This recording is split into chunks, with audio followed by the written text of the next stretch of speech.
नमस्कार. जत विधानसभा मतदारसंघातील मायबाप जनतेला माझी नम्र विनंती आहे.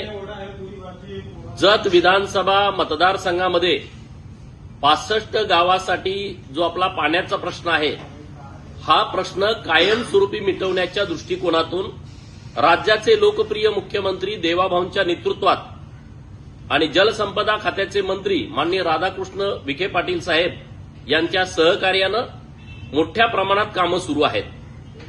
जत विस्तारित मैशाळ योजनेचं काम युद्ध पातळीवरती सुरू आहे. त्याचाच एक भाग म्हणून 1600 मीटरचा जो बोगदा आहे, त्या बोगद्याचं काम अंतिम टप्प्यात आलंय.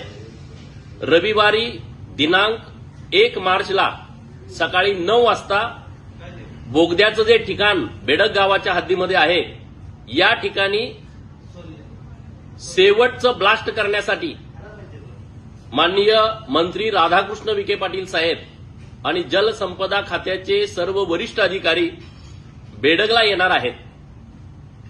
आपण सर्वजण विस्तारित मैशाळ योजनेच्या प्रभावातील 65 गावातील आणि जुन्या मैशाळ योजनेच्या 60 गावातील सर्व लोकांनी बेडगमध्ये मोठ्या संख्येनं उपस्थित राहावं. माननीय राधाकृष्ण विखे पाटील साहेब आणि देवाभाऊंच्या नेतृत्वामध्ये आपल्याला आणखी काही कामं जतसाठी करणं अपेक्षित आहेत आणि त्या कामाची मागणी माननीय मंत्री महोदयांच्याकडे आपल्या सर्वांच्या उपस्थितीमध्ये करायची आहे. तर आपण सर्वजण मोठ्या संख्येनं याल ही अपेक्षा, आपण सर्वांनी यावं ही विनंती.